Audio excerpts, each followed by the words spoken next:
El primer libro que la mayoría de las personas abre cuando decide leer la Biblia es Génesis. Lo abren con cierta solemnidad, como si supieran que están entrando a algo grande. Leen los primeros versículos, leen la creación, leen a Adán y a Eva, leen a Caín y Abel. Y luego llegan a las genealogías, y ahí, casi siempre, algo se detiene. Las páginas se vuelven más lentas, el ritmo se rompe, y muchos cierran el libro pensando que lo intentarán de nuevo después que casi nunca llega. Yo también fui esa persona. No una vez, sino varias. Empecé la Biblia de principio a fin, más veces de las que quisiera admitir, y cada vez llegaba más o menos al mismo punto, antes de desviarme. No porque el texto fuera aburrido. Con el tiempo entendí que no era eso. Era que nadie me había dicho lo que estaba buscando. Leía versículos sueltos, leía capítulos aislados, escuchaba sermones que saltaban de Isaías a Juan en un segundo, y tenía la sensación de que había algo conectando todo eso.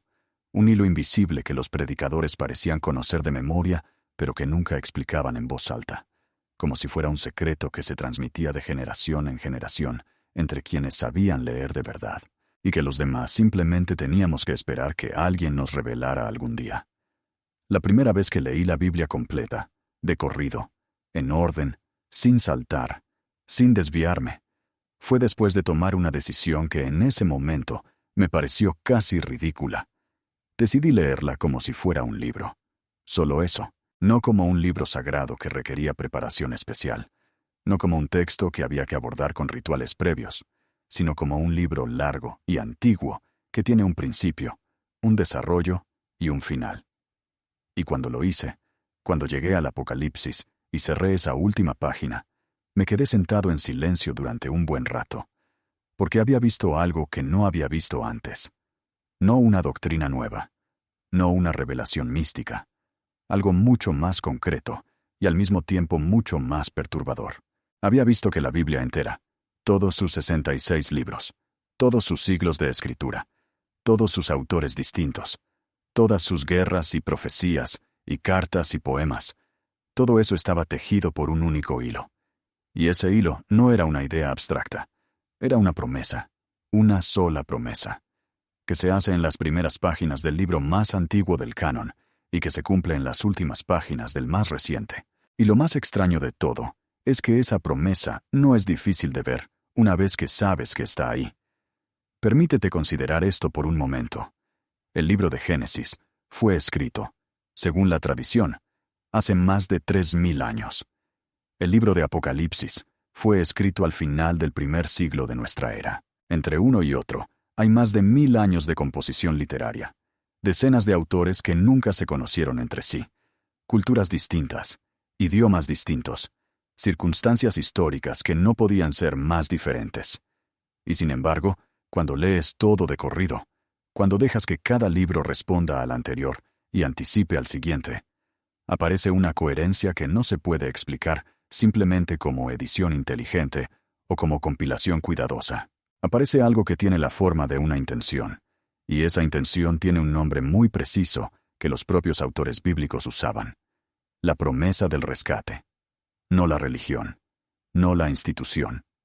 El rescate. La restauración de algo que se perdió. Y todo, absolutamente todo lo que está en medio, entre Génesis y Apocalipsis, es la historia de cómo esa promesa avanza. Voy a contarte lo que descubrí, no como teólogo, no como erudito, sino como alguien que finalmente se sentó a leer el libro entero y que encontró lo que encontraría cualquier lector honesto que hiciera lo mismo. Porque el hilo está ahí. Siempre estuvo ahí. Y la razón por la que tanta gente no lo ve no es porque sea difícil de encontrar, sino porque casi nadie lo lee todo junto. Lo leemos en pedazos, en versículos, en pasajes seleccionados para domingos específicos. Y cuando lees un texto en pedazos, puedes aprender cosas hermosas, pero pierdes la arquitectura. Y en la Biblia, la arquitectura lo es todo. El hilo comienza en un jardín. No en un templo, no en una ciudad, no en un decreto divino pronunciado desde las alturas. Comienza en un jardín. Y en ese jardín ocurre algo que la mayoría de los lectores tratan como el inicio de un problema moral, una historia sobre desobediencia y castigo. Pero si te detienes en ese texto, si lo lees despacio, si permites que las palabras digan exactamente lo que dicen, sin filtrarlas, a través de siglos de interpretación teológica, lo que ves no es principalmente una historia sobre pecado. Es una historia sobre ruptura. Una ruptura entre la humanidad y la presencia directa de Dios. El texto dice que Adán y Eva caminaban con Dios en el jardín. Eso es lo que perdieron. No la perfección moral. La proximidad. Y desde ese momento, todo el texto bíblico puede leerse como la historia de un Dios que trabaja para recuperar esa proximidad. Eso es el hilo. La distancia y el retorno a la cercanía. Cuando Caín mata a Abel y es expulsado aún más lejos, la distancia aumenta. Cuando el mundo se corrompe y llega el diluvio, la distancia llega a su punto más oscuro. Pero Noé encuentra gracia. El texto dice exactamente eso. Noé halló gracia ante los ojos de Dios. Y aquí quiero que observes algo importante, porque este detalle es pequeño y al mismo tiempo enorme. La gracia aparece antes de la ley, antes de los mandamientos, antes del sacerdocio, antes de los rituales, antes de cualquier sistema religioso. La gracia aparece en un hombre que simplemente encontró favor. Eso no es un detalle menor. Es el primer destello del hilo. La gracia que no se gana, sino que se recibe. Y ese concepto, que muchos asocian exclusivamente con el Nuevo Testamento, con Pablo, con la teología cristiana, ya está operando en las primeras páginas de Génesis, con la misma claridad con que operará miles de páginas después. Abraham entra en escena, y el hilo se vuelve más visible. Dios le hace una promesa concreta, específica, que tiene 3 partes: una tierra, una descendencia y una bendición que alcanzará a todas las naciones de la tierra. Esta última parte es la que con más frecuencia se pasa por alto en los estudios bíblicos superficiales. No se le promete a Abraham solo la prosperidad de su familia. Se le promete que a través de su descendencia serán benditas todas las familias de la tierra. Todas. No solo Israel. No solo los que guarden la ley. Todas las familias. Y esa frase, esa promesa que se pronuncia en Génesis 12, se convierte en el eje sobre el que gira todo lo que viene después. Cuando Pablo escribe en Gálatas que el Evangelio fue predicado de antemano a Abraham, no está exagerando ni siendo creativo. Está señalando algo que está literalmente en el texto. La promesa hecha a Abraham ya era Evangelio. Ya era la buena noticia de un rescate universal.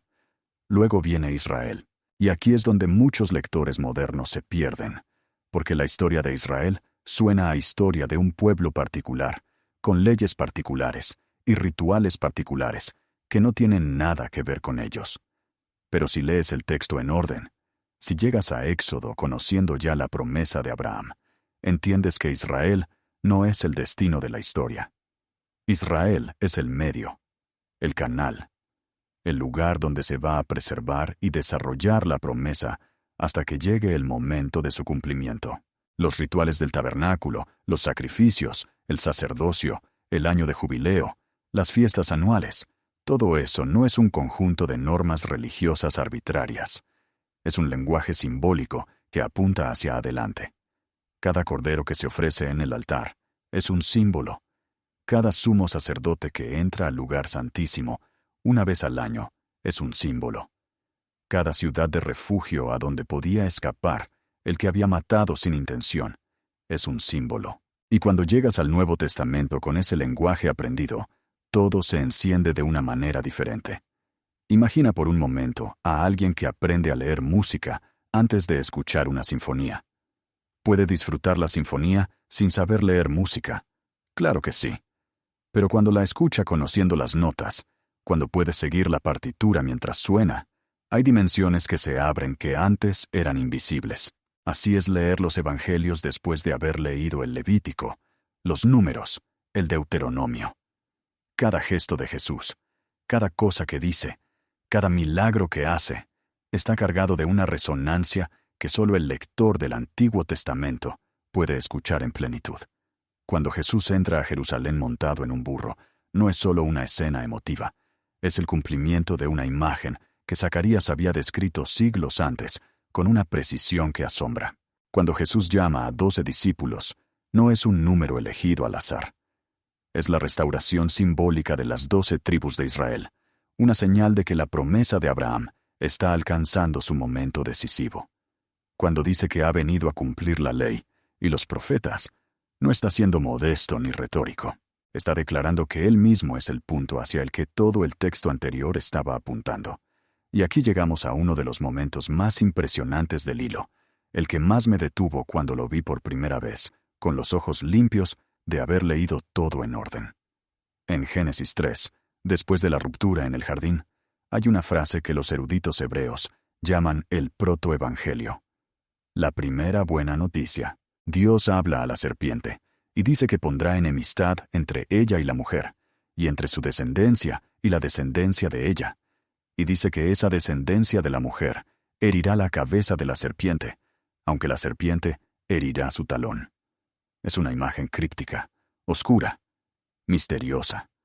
La mayoría de las personas la lee como un comentario sobre por qué los humanos y las serpientes se llevan mal. Pero si lees esa frase sabiendo lo que viene después, si lees esa frase con el Nuevo Testamento completo ya en la memoria, lo que ves es algo que produce un tipo de silencio interior que es difícil de describir. Es la primera promesa del rescate, la primera anticipación de que alguien, nacido de mujer, iba a destruir el poder de lo que había causado la ruptura. Y esa promesa se pronuncia en las primeras páginas del primer libro.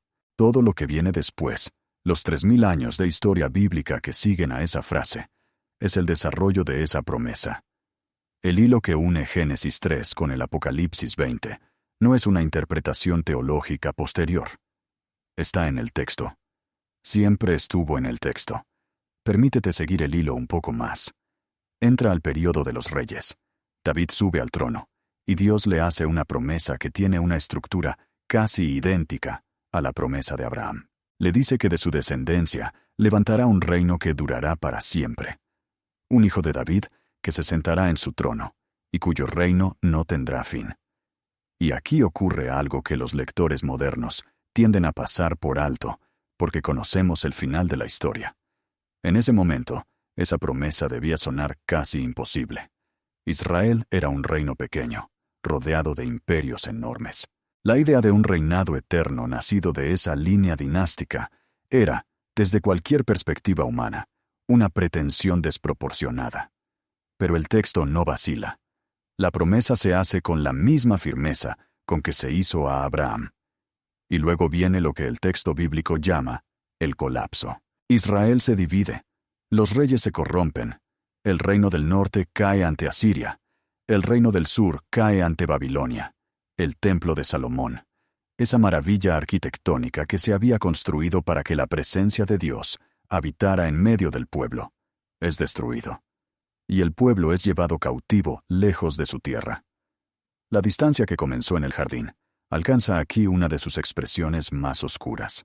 El pueblo de la promesa, en tierra extraña, sin templo, sin rey, sin señales visibles de que la promesa seguía viva. Y es exactamente aquí donde los profetas comienzan a hablar de una manera que no se puede escuchar sin que algo se mueva por dentro. Isaías, que escribe en el periodo previo y durante la caída del reino del norte, tiene visiones que van mucho más allá de la situación política de su tiempo. Habla de un siervo que cargará con el dolor de muchos, que será herido por nuestras transgresiones, que por sus llagas seremos nosotros sanados. Habla de un niño que nacerá y será llamado Emmanuel, Dios con nosotros. Habla de una luz que brillará en la tierra de Zabulón y Neftalí, regiones del norte de Israel que habían caído primero en el olvido. Jeremías habla de un nuevo pacto, diferente al que se hizo en el Sinaí, uno que no estará escrito en tablas de piedra, sino en el corazón mismo de las personas. Ezequiel tiene visiones de un valle de huesos secos que vuelven a vivir. Daniel habla de un hijo de hombre que viene en las nubes del cielo y recibe un dominio eterno. Cada uno de estos hombres escribe desde la oscuridad de un pueblo que ha perdido casi todo, y cada uno de ellos apunta, con una precisión que escalofría, hacia algo que vendrá. El hilo no se rompe, se tensa. Y cuando un hilo tenso finalmente alcanza su punto de conexión, La vibración que produce puede sentirse en todo el tejido. Aquí quiero que observes algo importante, que con frecuencia se pierde cuando leemos el Nuevo Testamento, como si comenzara en el vacío. Entre el último libro del Antiguo Testamento y el primero del Nuevo, hay un silencio de 400 años. 400 años sin voz profética reconocida en Israel. 400 años en los que el pueblo, que había regresado del exilio, pero que nunca había visto el cumplimiento pleno de las promesas, vivía bajo la dominación de imperios sucesivos. Primero Persia, luego Grecia, luego Roma. 400 años de espera. Y cuando Mateo abre su evangelio con la genealogía de Jesús, esa lista de nombres que tanta gente salta porque le parece irrelevante, lo que en realidad está haciendo es declarar algo de una importancia monumental. Está diciendo, el que viene aquí es hijo de Abraham y hijo de David. Las dos promesas más grandes del Antiguo Testamento tienen su heredero. La espera terminó. El hilo llega a su nudo central, y entonces entra Juan. No el Evangelio de Juan, sino Juan el Bautista. Y las primeras palabras que pronuncia en el desierto son las palabras del profeta Isaías. Preparad el camino del Señor. 400 años de silencio, y la primera voz que rompe ese silencio cita a Isaías. No es un detalle decorativo. Es el texto bíblico diciéndote en voz alta que lo que está por ocurrir es la continuación de lo que Isaías estaba señalando siglos antes. El hilo no es invisible. El texto lo nombra. Nos dice que miremos hacia atrás y hacia adelante al mismo tiempo. Nos dice que estamos en el momento en que la promesa dobla su última curva. Jesús comienza su ministerio en Galilea, y aquí el texto de Mateo hace algo que es al mismo tiempo muy sutil y absolutamente deliberado. Cita a Isaías 9, que habla de una gran luz que brillará en la tierra de Zabulón y Neftalí. Y entonces dice que Jesús fue a vivir a Capernaum, que está precisamente en el territorio de esas dos tribus, no en Jerusalén, no en el centro del poder religioso, en el norte, en la región que había caído primero, en la tierra de los que habían sido olvidados primero. La promesa que Isaías había pronunciado en la oscuridad del siglo VIII antes de Cristo se cumple en ese detalle geográfico con una exactitud que no puede ser accidental. El hilo tiene esa textura. No es vago ni general. Es concreto, preciso, histórico. Llegar a los evangelios habiendo leído todo el Antiguo Testamento en orden produce un tipo de lectura que es radicalmente diferente a la que la mayoría de nosotros tiene. Cada vez que Jesús sana a un leproso, resonaba en mí, Levítico. Cada vez que llama a 12 apóstoles, resonaba la historia de las 12 tribus. Cada vez que ayuna 40 días en el desierto, resonaba el relato de los 40 años de Israel en el desierto. Cada vez que sube a una montaña a dar su enseñanza más importante, resonaba el Sinaí. Jesús no está construyendo una religión nueva sobre un terreno vacío. Está cumpliendo, punto por punto, imagen por imagen, lo que el Antiguo Testamento había estado anticipando. Y cuando lo ves con esa claridad, algo cambia en la forma en que escuchas sus palabras. Ya no suenan como enseñanzas religiosas genéricas sobre amor y bondad. Suenan como el lenguaje de alguien que conoce el texto hasta sus huesos, que lo vive desde adentro, que habla desde el interior de esa historia larga y paciente que lleva milenios construyéndose. La última semana de la vida de Jesús en los Evangelios es donde el hilo se aprieta de una manera que resulta casi insoportable de seguir si has leído todo el camino. Jesús entra en Jerusalén en el día que los judíos estaban seleccionando los corderos para la Pascua. El texto de Juan lo dice con una precisión que es difícil atribuir a la casualidad. El 10º día del mes de Nisán, el pueblo seleccionaba sus corderos. El mismo día, Jesús entra en Jerusalén.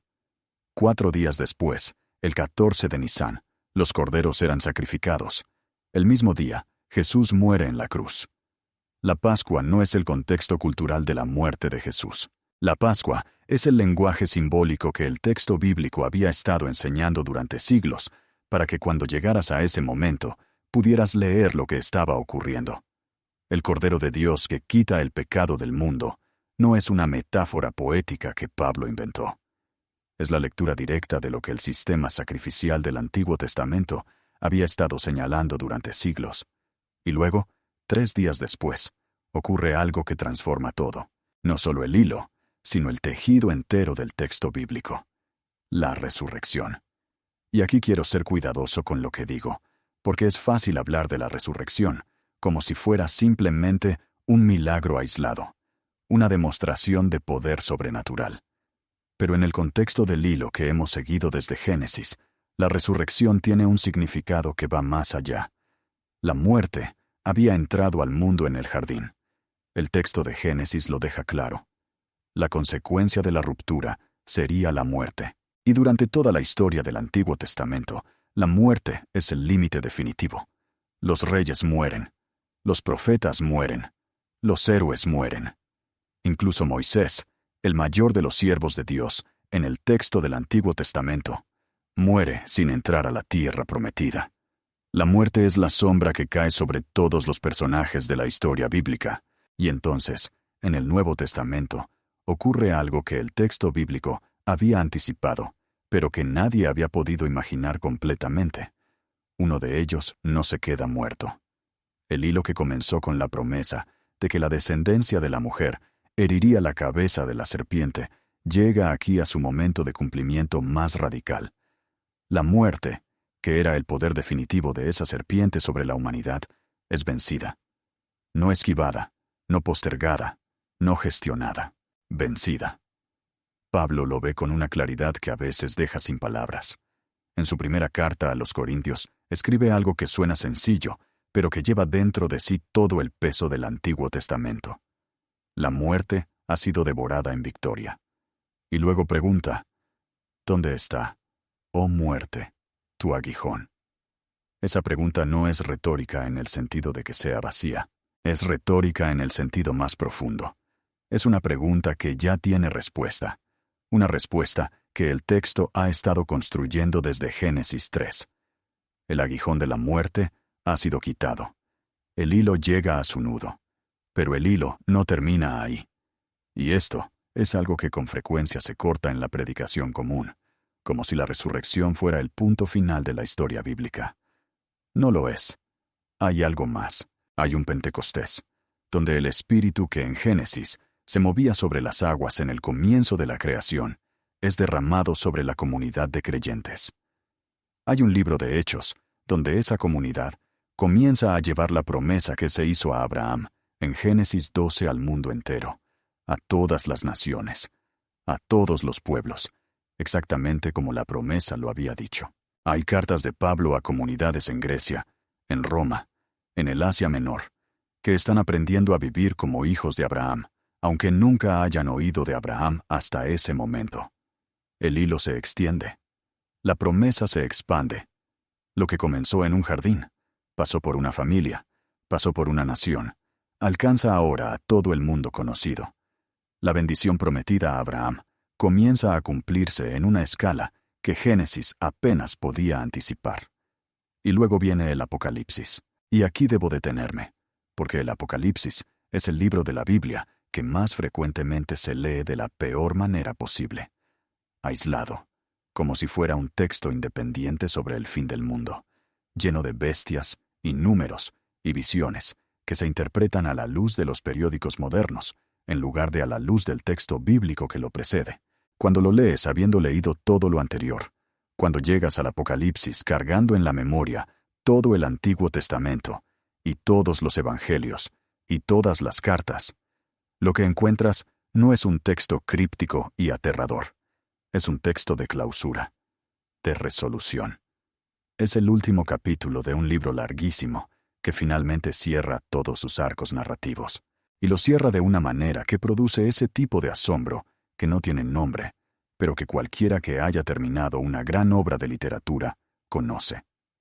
La sensación de que todo estaba planeado desde el principio y que cada detalle que parecía suelto encaja perfectamente al final. En el Apocalipsis aparece una ciudad, no cualquier ciudad, una ciudad que desciende del cielo, y en esa ciudad no hay templo. Permítete detenerte ahí un momento. No hay templo. Desde el tabernáculo en el desierto hasta el templo de Salomón, hasta el templo reconstruido después del exilio, el templo había sido el lugar donde la presencia de Dios habitaba de manera especial, separada del pueblo por velos y barreras y rituales. En la ciudad del Apocalipsis no hay velo, no hay barrera, no hay lugar separado donde la presencia habita lejos de las personas. El texto dice que el Señor Dios Todopoderoso y el Cordero son el templo de ella. La presencia que se perdió en el jardín, la proximidad que la ruptura había interrumpido, la cercanía que había sido el dolor silencioso de toda la historia bíblica, está restaurada. El hilo completa su arco. Lo que se perdió en Génesis 2 y 3 es recuperado en Apocalipsis 21 y 22. El jardín y la ciudad comparten imágenes. El árbol de la vida, el río que fluye, la presencia directa. El texto bíblico termina donde comenzó, pero transformado. No regresa al punto de origen. Llega a algo mayor. El jardín se convierte en ciudad. La familia se convierte en nación. La nación se convierte en humanidad restaurada. El hilo no es un círculo que cierra. Es una espiral que sube. Cuando cerré el Apocalipsis, esa primera vez que leí la Biblia de corrido, lo que sentí no fue la satisfacción de haber terminado un libro difícil. Fue algo más parecido a haber visto una catedral desde adentro, por primera vez, después de años de haberla visto solo por las ventanas. No había aprendido información nueva necesariamente. Había aprendido a ver la información que ya existía dentro de una arquitectura que le daba sentido completo. Había entendido que el texto bíblico no es una colección de historias religiosas con moralejas. Es una historia única con un protagonista, que no es ningún ser humano, sino la promesa misma. La promesa que avanza y resiste y se cumple a través de todo, a pesar de todo, por encima de todo. Y eso me cambió la manera de leer cualquier pasaje particular. Porque cuando escuchas un versículo suelto ahora, puedes preguntarte, ¿dónde está en el hilo? ¿A qué parte de la promesa está respondiendo? ¿Qué viene antes y qué vendrá después? El versículo no pierde su fuerza particular, la multiplica. Es como escuchar una nota musical knowing, que pertenece a una sinfonía que ya conoces de memoria. La nota sola es bella. La nota dentro de la sinfonía es algo diferente. Es emoción y estructura al mismo tiempo. Es detalle y totalidad simultáneamente. Si hay algo que quisiera que llevaras de esta conversación, es una invitación simple. No a seguir un plan de lectura específico, no a adoptar un sistema teológico, no a cambiar de denominación ni de comunidad. La invitación es más íntima que eso. Es a leer el libro. Todo el libro. En orden. Sin saltarte las genealogías, sin evitar los pasajes difíciles, sin buscar atajos que te lleven directamente a las partes que ya conoces. Porque el hilo que une Génesis con el Apocalipsis no puede verse en fragmentos, solo puede verse cuando te das el tiempo de seguirlo completo, con paciencia, con la disposición de llegar a páginas que no entiendes del todo y seguir leyendo de todas formas, confiando en que el texto mismo te irá dando las herramientas para leerlo mejor. La Biblia es uno de los pocos libros en la historia humana que te enseña a leerse a sí misma si le das la oportunidad de hacerlo. La promesa que se hace en Génesis 12 dice que en Abraham serán benditas todas las familias de la tierra. Todas. Y eso te incluye, no como observador de una historia ajena, como parte del hilo mismo, como alguien cuya propia búsqueda de sentido, cuya propia hambre de verdad, cuya propia sensación de que hay algo más detrás de todo lo visible, ya estaba anticipada en ese texto anciano. El hilo llega hasta aquí, hasta este momento en que alguien, en algún lugar, está escuchando estas palabras y sintiendo que algo encaja que antes no encajaba. Eso también es parte de la promesa. Y la promesa, como hemos visto a lo largo de todo el texto, no falla.